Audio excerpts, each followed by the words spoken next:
Take me home tonight. Listen, honey, just like Ronnie said. Just like Ronnie said. Whoa,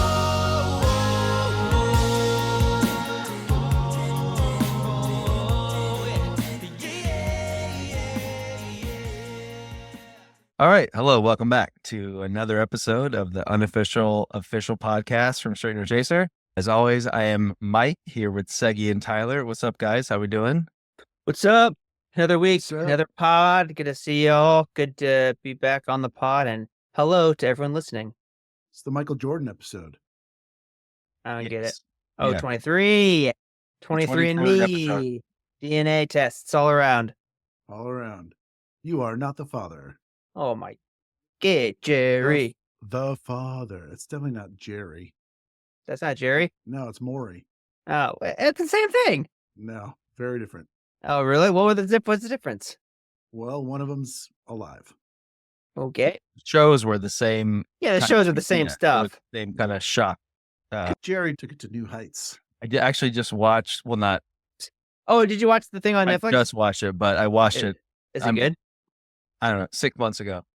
Oh, It was really interesting, actually. He had a very interesting life. He did not like what he did?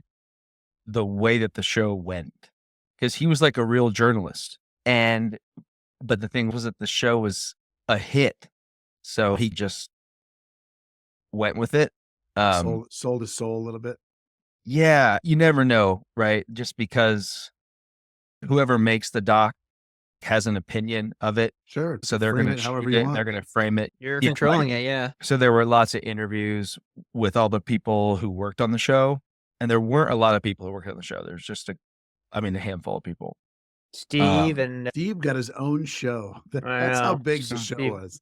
But yeah, Jerry Springer. So Steve Wilkos. That was yeah, his name. Steve Wilkos. I was getting my oil changed the other day and some show was on of that nature. It was a different guy, but it was like, we have 3 guys here today that might be the father. I'm like, wow, this is still going strong here. All right, let's go. Surprised they haven't expanded it. We have 72 guys here. Oh, well, what about that one girl who recently went for that record, right? And now she's pregnant.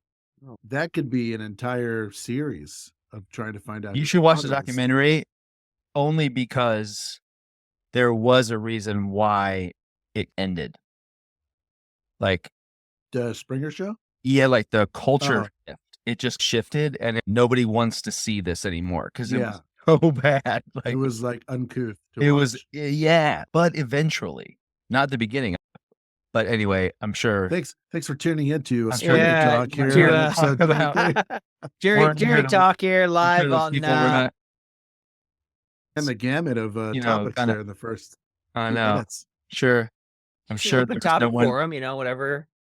Yeah. I'm Whatever you sure there's feel. nobody here that was wanting to hear us opine about the Jerry Springer Show. But yes, as you said, Zeggy, it is episode number 23, and we are happy to be back with you guys. On this episode, we're going to go through some of the new music that we're doing for the 90s tour. But no names. Summer the 90s Part 2. The dates are out right now. If you want to come check us out, we would love to have you at a show. You can see all of the dates and all of the info for tickets at sncmusic.com.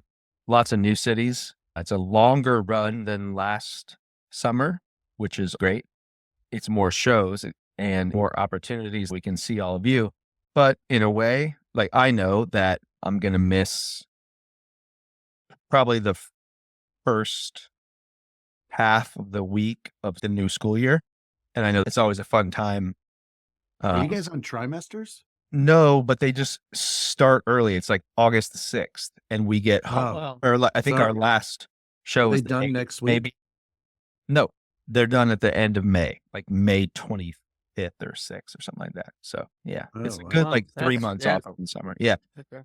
Anyway, yeah. So, and then we're going to continue our series on hearing about the guys in the group. And this episode just happens to be the one where I get to tell you all about me. It depends if these guys ask the right questions, but if they don't, then you might not hear all about me, but it's up to them. So if the questions are bad, then you can write them emails at unofficialofficial thought@gmail.com, or their personal emails, which I'm not going to give out, but oh man, I wanted to. We also asked we but- also asked the fans. I don't know if we got any responses. We did. We got say- a bunch. Oh, I Okay, responded. good. Oh, nice. So did I. Good. Responded. So Your brother-in-law responded. Oh, he did? Yeah. All right. So for the 90s show, the second one that we're doing, 90s part 2, the idea, I guess, without giving it all away, was to arrange a bunch of new songs, but also use some of the songs from last year that we thought worked really well. So as a group, we're looking at it like we're going to do 8 to 12 new songs, maybe it's a good goal. Yeah. something like that. And it's interesting though, because last year, well, there's lots of 90 songs and there's only so many songs that we can do in the show, right? So, and I'm sure everyone had a bunch of ideas and you can't get them all into one show. So it's nice that we're doing a second year of this. And one of the ones that I have, I don't know if I'm going to give the song away, but it's a song that everyone's going to know. It's not by, I guess, a band. It's more like a duo. All right. So the band is a duo and Milli Vanilli. y'all know. The Yes, first maybe. note is The person, yeah, right. "Do." Yeah, right. But I'm about halfway through it and I sent it out and the guys liked it. So now I just have to finish it. And I've actually realized that it's easier for me to arrange the whole thing and then send it out as opposed to half of the song, send it out, see if the guys like it, see if the vibe is good, and then have to go back and finish it, right?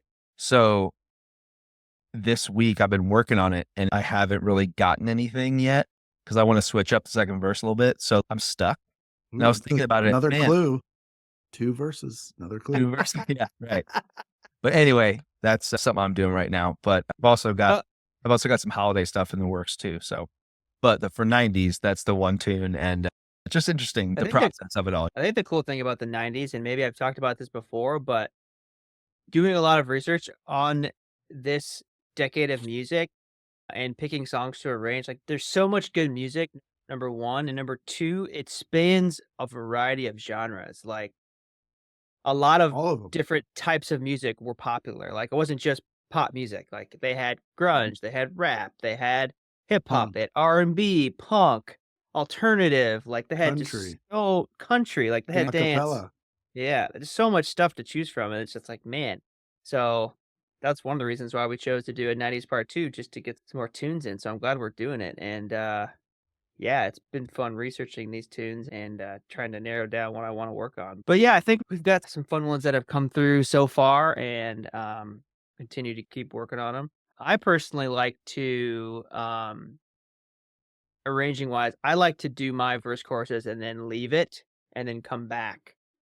So I like to do the verse chorus, send it out, go do something else, and then when I come back to work on it to finish it out, then I'm like, oh yeah, I remember I did that, and maybe have a new, fresh approach to it. So that's my strategy.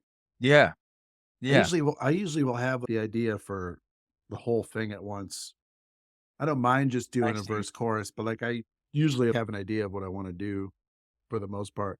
I mean, my arrangements don't really stray too far from the originals. I try to mix it up as much as I can, but I'm just not as proficient an arranger as you guys. So I tend to stay a little bit closer to home. I also tend to think that simpler pays off a little bit better sometimes, especially for like outdoor shows, like Yeah. summer vibe. Like the summer vibe's a party. Like no one cares about chords. Like they just want to have fun. You know what I mean? Like when you're sitting in a theater and a performing arts center and like we're in suits, it's a different vibe. You could get a little nerdy and a little choral, but I think in the summer it's just about having fun. As long as we're having fun, they'll have fun. Absolutely. Right. I agree. But Here comes the but. yeah. I mean, I'll say this though. When you're arranging a song that you want to record as well, Yeah, it's different. it's a little different. Yeah, totally. Absolutely. And I feel like with the new stuff that we're doing, we're looking and we're thinking about maybe having a new EP, right? If we get the right songs. So when I'm arranging that stuff, I'm thinking of how they're going to hear it. And Sure. the way that I think they're going to hear it is like a recording. And after that's done, then I'll think about how is it going to sound live. And that's when I do it like you just said, Segi. The whole, okay, let's just make it simple because live simple sounds the best. So yeah. But I think that's why I'm getting a little stuck is because I hope that we can record a new EP. I don't know if we will, but I hope that we do. I think we And will. I would love it. This song was on it. So I think that's why I love years like this when there's a lot of new stuff to do, right? There's a need for so much. There's a need for stuff. If it's going to be songs or when we go to Asia, or if it's going to be for the summer, or if it's new songs or the fall, if there's a new recording in the fall. I mean, even if there's not, like this is just an exciting time. Totally. It's your chance to be creative, right? It's a cool thing, and we get to do. So yeah, I enjoy it as well. So speaking of being creative, at some point many years ago, Mike, you were created. And Nice was segue, and Segi. here you are. I was born, yes. But what happened between way back then and today? Yeah. You know what I You have- mean? You have 5 a minutes. lot. Yeah, a lot. I feel like a lot. I I mean, mean- you're wearing a Christmas sweater here in think so. late February. I am. It's Um, cold. Well, actually, it was really hot today, but Yeah, it was nice. So let's see. It is 11:23. All right. I'll give you till 11:24. Catch us up. No, but Yeah. talk to us about, we've gone through this with each guy. We've talked about their journey when they discovered the music bug, when they Yeah. were bit. So start there. We don't need to start with I was born a very young man. So start where you got bit with the music bug. yeah, I was actually thinking about this today when I was walking. And thank you. That's all the time we have for that. I think it started when I was in 6th grade when I had to make a decision if it was going to be art or choir or band. And It could either be only one of those. there wasn't an option to take them all. And obviously selected choir. I'm not sure why. My grandfather, he sang, right? And he was in the Great. choirs and stuff at the church. And then also my grandmother too. She played the accordion and she also played the keys. She was a band leader at the church and song leader and stuff. So I was always around it. So I think that's why I selected that. And then just through the years, it was always just something that came easy to me to sing. I felt like I was always listening to different stuff than other people. Like what? What were you listening to? Yeah, just the older stuff, like the singer-songwriter stuff, like the Beach Boys and the Beatles. And I mean, even as I was nobody was younger. listening to those guys.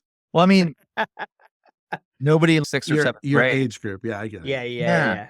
Is that because of your parents? A lot of Were your harmony stuff, a lot of Yeah. like harmony-driven stuff. Is that Oh, because yeah. your parents had it on? Like, were they the ones that were Sure, driving yeah, driving what you yeah. listened?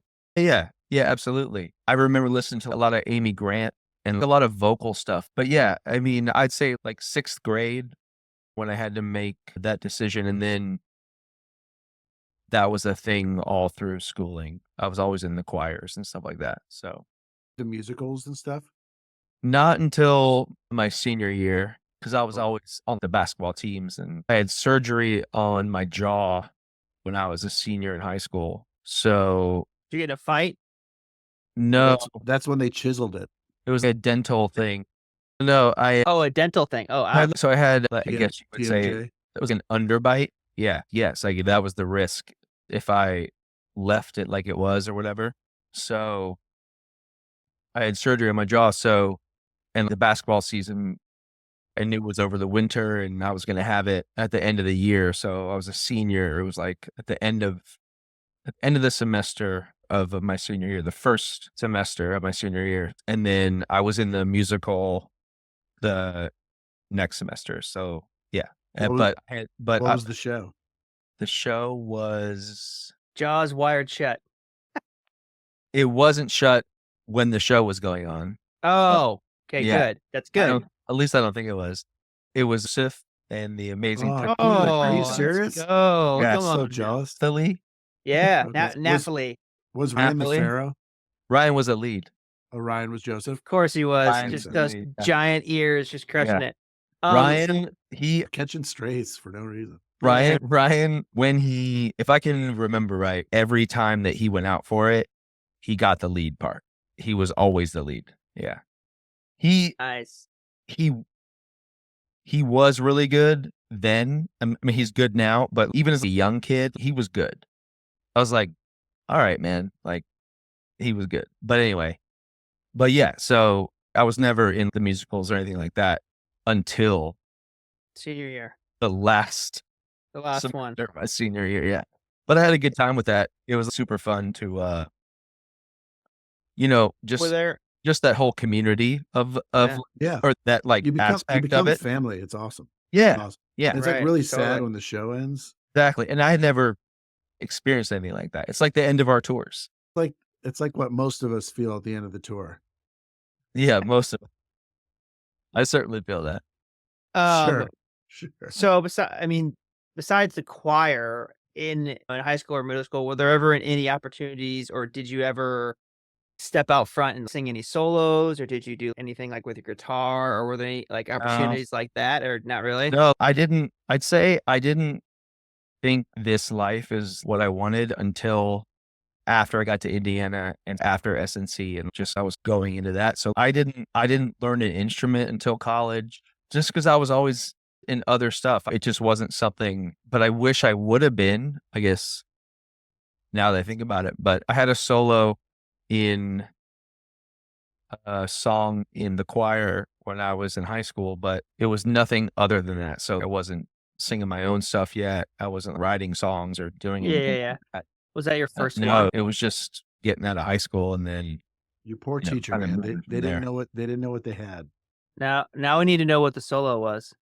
It was from Rent, actually. Calm down. Calm Okay. down. Was it It was was it was it One Song Glory? it was no. It 'Cause we're was living in America. it was La Vie Boheme. So I was doing like the Angel part? da, da, da, da, Oh, measure da. 15? So it was the show that we did in the spring. It was always the big show in the spring. It wasn't the show Rent, but it was a medley. It was a Rent medley, whatever. Yeah. And I had a solo in that. But yeah, I was shy. I didn't really get out of my shell until I got to Indiana and I was in the group. And even then, as like a younger guy in the group, I was always in the background until I wasn't. So was it a foregone conclusion that you were going to go to IU because of your dad? Well, Did you apply anywhere else? Did you I wanna go and go? applied to, yeah. So I got into Miami of Ohio. That's where my sister went. I applied to New York University. I did not get in. For but music or just for general just- admission? I don't think I applied to the art school or anything like that. Just because I didn't know that was what I was going to do. Sure. Like, I didn't grow up in that mindset of I'm going to be a musician. Like that just wasn't my thing. But I knew Indiana was an option, but then all of these things started happening, right? I thought I was going to go to Indiana, so I went down and I rushed Fiji in the spring and I got accepted. So I already knew that I was going to go, I guess. And then I don't remember if auditions or SNC were after that, or I don't actually remember. What he means by Fiji is the fraternity. Oh yeah, fraternity. Yes. Yeah. Phi Gams. Yes. That's what he meant by my dad was a Fiji. He's not a Fiji as in like an heir to the Fiji water fortune. But that'd be sick though if he was. That would be. Yeah, hook us up. That would be nice. That'd be sick. So I had a bunch of things already lined up, and I think it just worked out that I was going to go to Indiana. So So you tried out for SNC as a senior in high school as well, right? yeah, I did. Ryan had a CD of the group, Not sure how he heard of them or how it all worked out, and I wasn't super into acapella. I didn't really know about it other than the vocal bands that I had listened to when I was growing up, like the Take Sixes and all that stuff. Ryan had the CD and I heard it. And I was like, oh, all right, cool. This is awesome. And then he mentioned the auditions and he was like, yeah, I'm going to go down. So I went with him. It was me, Ryan, and another guy. His name was Adam Scott. And we had a little group. From Severance. Right. Right. Yes, the actor. Yeah. So we had a little group or whatever. And yeah. So we went down and auditioned and Sing for your audition. I did Amazing Grace. Sure. Yeah. what's- Well known. Well, yeah. If you ask some of the guys, it was really funny, I guess, now that I look or knowing like what I know now. But I was so nervous and I wasn't even able to sing the song. Like I wasn't able to get it going. They had to help me start it. Okay. Oh yeah, it was so embarrassing. It was so embarrassing. But I mean, after you started going, you could go, but I'm sure. I mean, after that, you were probably like, "There's no way that like there's no way. Oh, I'm there's gonna no be." way. Yeah. No way. But if I remember right, after the auditions, we stayed the night, and then the next day was another day of auditions where we sang with everybody. And I think that's where I locked it in because I feel like I can learn stuff really well.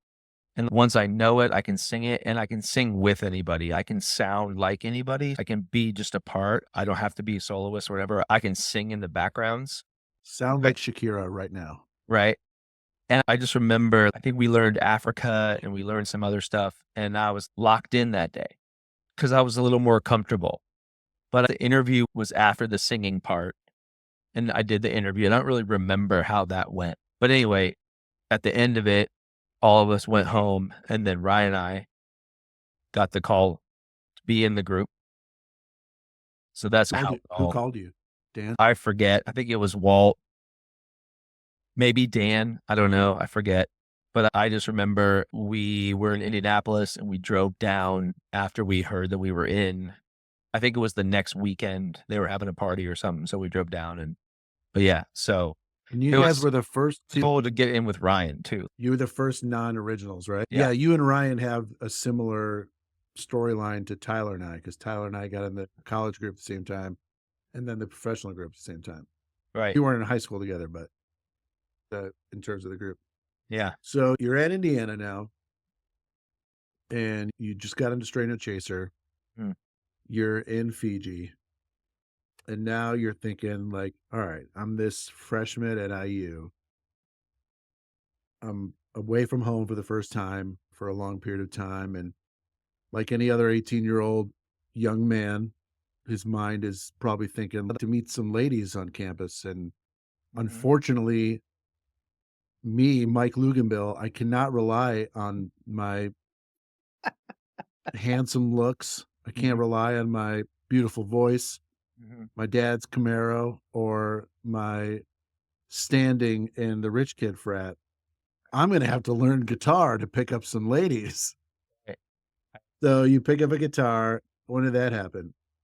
Yeah, I didn't learn the guitar until probably senior year or maybe when I got on ships after school. wow, okay. Must have been a lonely 4 years until you picked up. Yeah, it was no fun at all. Struggle bus. It was no fun. No, man, I wish I would have been learning instruments. That was something that just happened later in my journey. But in school, I was so consumed with just the whole idea of like, all right, The college experience. yeah, I was just figuring it all out. And the group was good. It was a good thing. I'm just so thankful that I had that as an outlet because it's easy to, when you're living in the frat, you're living in the frat, you're living in there. It's they're like having something else outside of school and outside of the fraternity, just in a way to hold me accountable for stuff. And If I'm honest, I'm sure I wasn't the easiest to get along with. Well, I'm easy to get along with, but I just had a lot on my mind with school and the frat and also the pledgeship stuff. And there was just a lot of stuff going on. But yeah, So being in the group for all 4 years, what are some memories that stick out to you as being memorable or maybe instrumental in your singing career? Or yeah. what do you remember about that?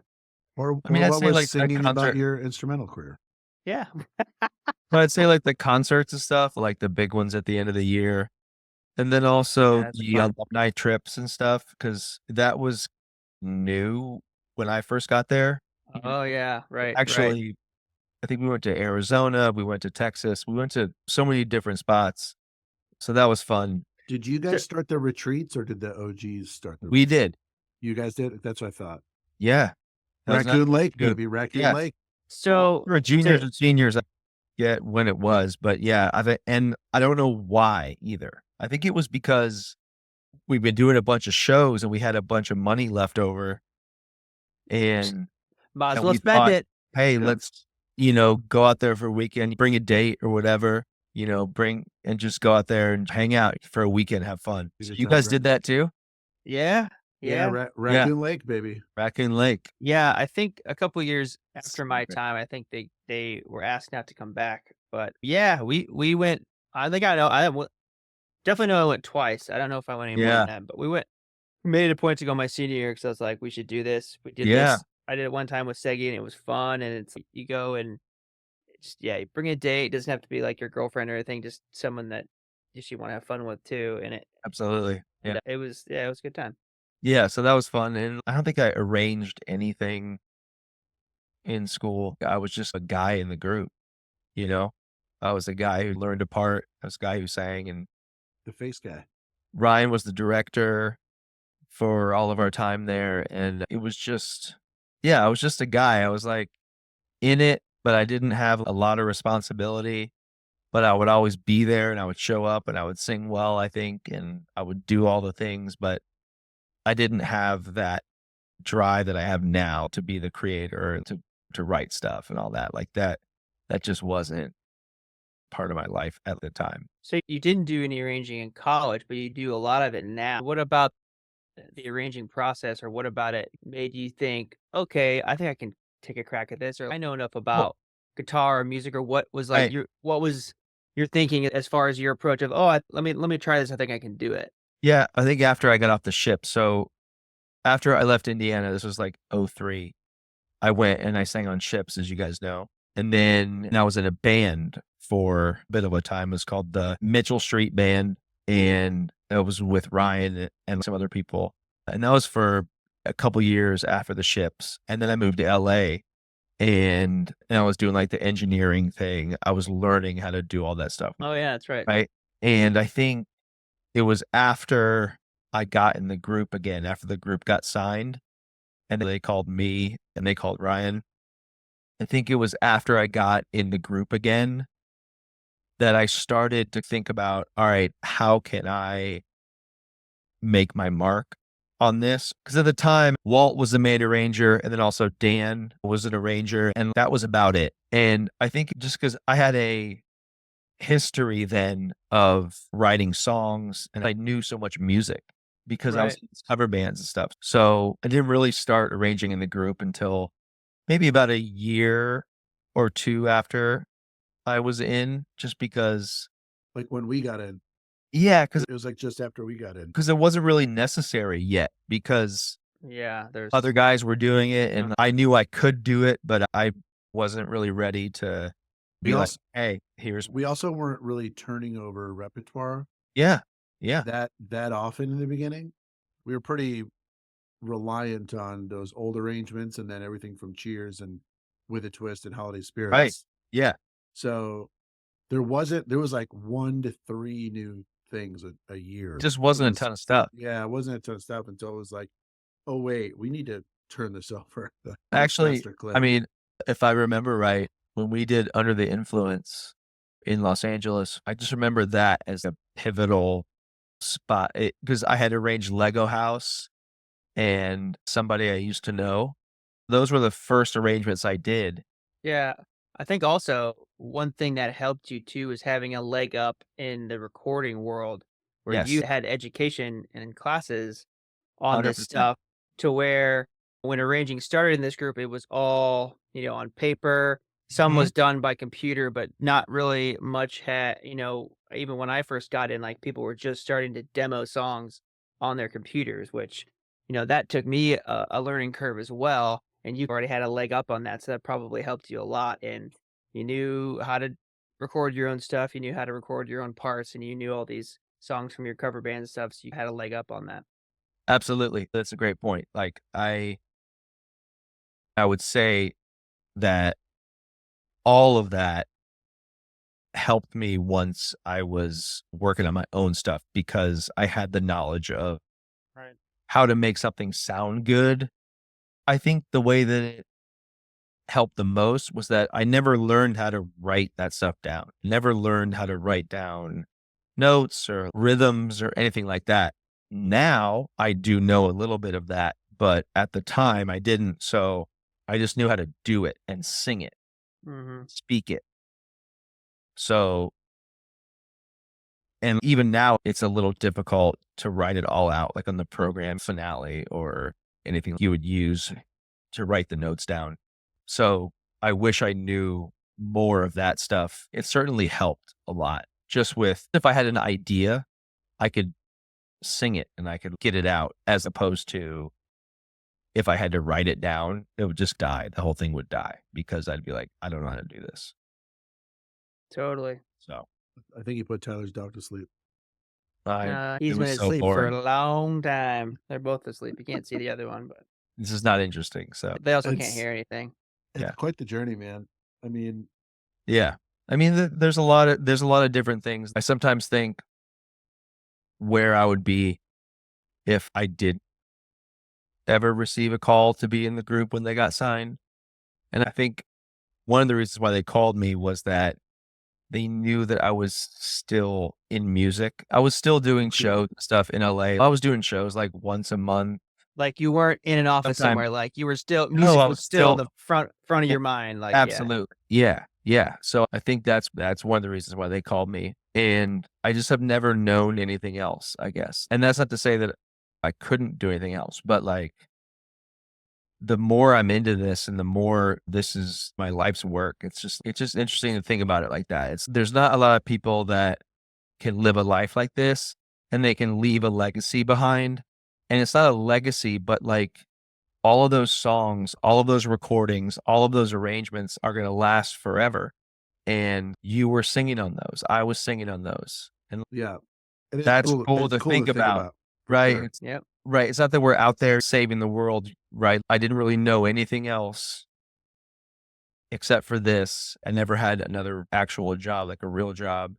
So, and it's easy sometimes to think about it. It's just trivial. It's stupid. It's nice to have these sort of conversations to remember, hey, It's actually a career. well, yeah. And it's nice to know, at least I hope that everything we're doing with the shows and the music and everything is having an impact on people somehow.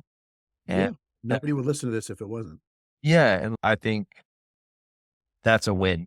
So, Totally. I mean, to think that you were this shy kid, right, who was just a guy in the thing. yeah, that's And now all that- now you're one of the faces of the group, Sure. one of the main arrangers, one of the main soloists, a guy you've done like your own personal passion projects that we also had to do with you because you just wanted to do them. You've had your own tours that you want to go on that we also went on with you because you just needed some relaxation time, relaxation, like decompression tours. decompression tours. But no, man, it's pretty wild to look back and watch it from the 1,000-yard view, whatever. Like, it's pretty crazy. Yeah. Yeah. Like, it's a conversation we're having now, but there's so much more to do. Yeah. And like, right? As Jerome likes to say in every interview, we're just It's scratching the So- surface. That's right. I Oh, love you, good. Jerome. Yeah. But we do have some questions submitted by fans. Let's get to them. Oh, I can't wait for Um, these. So let's just do these rapid fire. So the first Love it. thing comes to your mind, answer it, and let's just bang Oh through them no. because there's 600 of them. Love Is it really? No, there's Okay. 3. And Okay. 2 of them are from you. No, I'm just kidding. Uh, But the first 2 were definitely from Tyler. All right. So Peter M. Harley or Peter M. Harley says, what's Mike's favorite food to eat? Peter Harley, Buffalo Grove, Illinois. Shout out. I would say pizza or ice cream. Okay. Saj Kitch. It doesn't show their names. It just says their Insta name. Sure. Would like Yep. to know your skincare routine. Wow. You have nice skin. When I do it, it's Soap. usually just I wash my face and then I have a moisturizer, and it's It's made by water carried down from Mount Everest from monks. yes, indeed. What's the favorite song you've ever written? Ooh, good question. Feels like Christmas. Hey. Where, when, and why did you live in Italy? Oh, sorry. The last one. Oh, these last 2. Oh, this person got 2 questions. PJ8668 asks, where, when, and why did you live in Italy? My dad worked for Eli Lilly, and that's where he was working for 3 years, and we lived over there then.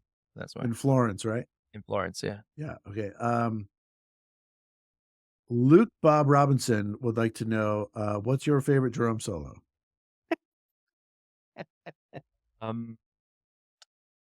Mary, did you know? Yeah. I won't say this person's name because they might be embarrassed about the question, but somebody asks, would you ever show off your muscles and make a workout video? No, I wouldn't ever do that. Sweating with Mike Luginbill. I would have a conversation with somebody about their fitness or my Okay. fitness, but I I think no. they just want to see an OnlyFans, a Mike OnlyFans. Okay, well, let me put on a couple pounds first, and then I'll do that. I think you mean inches. Another person asks, can you please not do a Mike episode? He's really boring. Okay. And Dan Schultz, one of our favorite LDs of all time, asks, should the bus air temperature remain consistent or fluctuate based on outside temperature? It should remain consistent in the bunk area. That's correct. always. That's correct. In the lounges, it can fluctuate with the outside temperature. That's correct. Okay. Vicky Victoria asked 3 questions in one, 2 of which you've already answered, pizza and ice cream. What's your favorite appetizer? Ooh. Does a soup count? Yes, Sure. of course. French onion soup. There you go. Good. Nicole Hershey's got 2 questions. Wonderful. Do you approach arranging for S&C and writing your own stuff differently? Yes and no. I could go into it, but Yeah, just DM him, Nicole. He'll hit you up. Oh, on the no, side about that answer.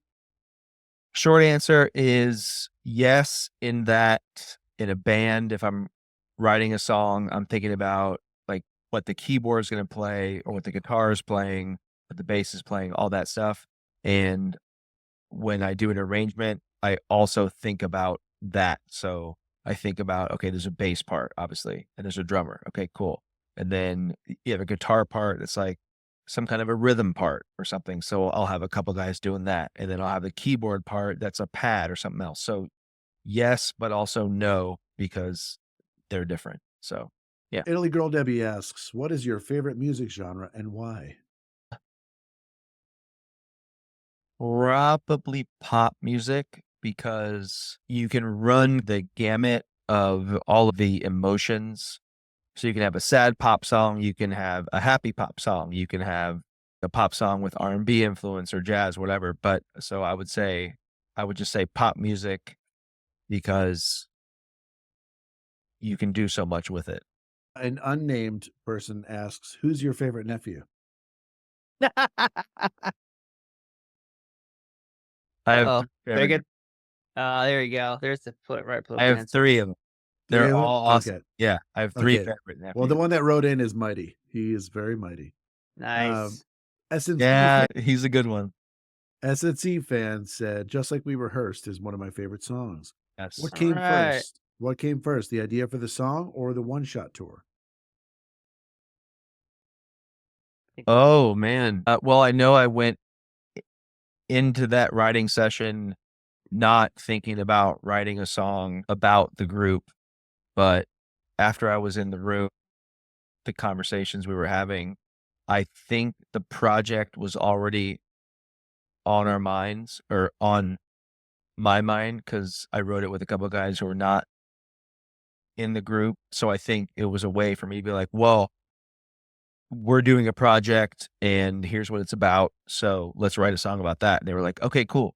So I think the idea for the album happened first, but I went into the writing session not thinking about writing a song for the project, but it just happened. So I would say the idea for the project happened first. What was your favorite childhood toy or game? That's from Bailey Jack Reese. Probably Nintendo, the original Nintendo stuff. So the first Mario, OG Mario's the best. and also all the sports games like the Tecmo Bowl, stuff like that. All right, Mix 7 W20 ESQ Esquire, maybe? We don't know.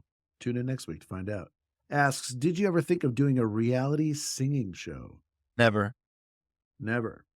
because I have a stutter. And if you guys don't know that already, but I'm sure you do, that was never something that I even thought that I would ever entertain. Not That would that have got you on though. Sure. And I think about it now because I can always sing fine. I like it never happens when it's not even a thing. But everything else around it, I just don't think I don't think I would have been what anybody was looking for. But that I disagree. See, I think that would have gotten you on for sure because what the producers are looking for is a story. They're not looking Sure. for just some cookie cutter person that could sing. Yeah, I get that. There's a million people that are sing that can But sing. but There's they're a million all people that can sing that are not interesting at all. there Not always would have been this thing. I mean, yeah, and thought about it like that, but I just would have I never. mean, I'm glad you didn't. It's the same reason wouldn't why be I any said, I think Luke Bob asked me on the pod that he was on, he's, hey, so would you ever go on The Bachelor? And I was like, no, Of course he has that. I would never do that because just of how it, like, that's just not my thing. So, Well, you're no. also married with children, so that's Yeah, but I also Probably said, Great job. when he asked, I said, I'm assuming you're asking when I was single. And even then, I would have never then- done that. And your brother-in-law asks, how many songs have you written? Oh, wow. Over my lifetime, probably 100-ish that have been released, Wow. maybe 25.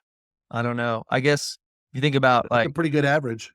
small, well, with the S&C, that's different. But with my own stuff, which anybody can do, then you just write stuff and you put it out. Small Town City, which is a group I have with Ryan, our songwriting duo thing, which we still do now. That's been the most recent stuff that I've written. I haven't written anything for myself in a long time. Not sure why. I just think I've been, yeah, that's a whole other thing. But yeah, I don't know. I'd say about 100 maybe. I don't know. That's a good question. I have to really think about it. How many songs do you think you've arranged? Yeah. About the same? Yeah. 100, that's a I lot. mean, I started in probably 100 is a lot, yeah. 11 years 12 ago. years ago, maybe. Yeah, And you're not I doing do like 10 a year. 3 a year or something. Yeah. Yeah, probably not. 45. Yeah, 100, I wrote. 100 is a lot. I think That'd be a wrote. lot. I wrote mine down. That was like a few years back, but I think it was not that much. That's interesting to think about. I don't know. Yeah, I'd say probably 40-ish, maybe 45, something like that. 40 to 50. Yeah. There are some that we do live that are not on albums and others that are on albums that we don't ever do live. So it's hard to calculate. Yeah. But Well, cool. yeah. Well, thanks, Mike, for being our guest. Yeah. It was fun. I'm You can take off now. happy to do it. Yeah. No, it was good. And we hope everybody learned a little bit more about Mike. Yeah. And a little bit more about themselves. And you know what? A little bit more You about know, themselves. That's if all. if you have any follow-up questions, there's always the pod email that you can email, unofficialofficialpod@gmail.com. So don't hesitate. If you have any follow-ups to Mike or to anything about the group, we're happy to answer. I was going to say, Mike, is there anything else you wanted to add about your story? No, just that I hope this is not the end of it. I hope that there's a lot more that's yet to be written, that's yet to be discovered. That's it. Yeah. For sure. I think that's a good place to wrap up this Yeah. episode. Thank you Mentioned for the that- questions, you guys. Thank Yeah, you. of course. Yeah. Thanks to everyone that submitted questions on Instagram. And as Mike mentioned earlier in the podcast, we just announced our summer dates. That's Summer of the 90s Part 2. We're going to be all over the country. sncmusic.com/tour for tickets. We're playing the Greek Theater with Frankie Valli this summer. That's wild. Mm. That's wild. He's still out there doing his thing. Hopefully, we're still out there later this summer doing it. We're going to Asia. We're going to Jakarta, and we're also going to Japan. So a lot of fun things happening. We're working on a couple other countries. Hopefully those come through. Yeah, you can get all that information at sncmusic.com. You could follow us on all the socials. We just released a video of our Johnny Cash medley, which Luke Bob crushes, Tyler arranged. And yeah, that's it. If you have any questions, comments, concerns, you can always email us at unofficialofficialpod@gmail.com. Follow us on all the social media sites. And as always, thank you so much for your continued support, for your continued positivity, for your time, your energy, all that stuff. It means a lot to us. And I mean that sincerely, like buying tickets, buying merch, all that stuff is very generous of you. Nobody has to do it, and you guys choose to do it over and over again, and we're beyond thankful. So this is just a way for us to give back a little bit, and we're happy to do it. So wrapping up episode 23 of the Unofficial Official Pod for Mike Luginbill, Tyler Trepp, and myself. We'll see you next time. Yeah.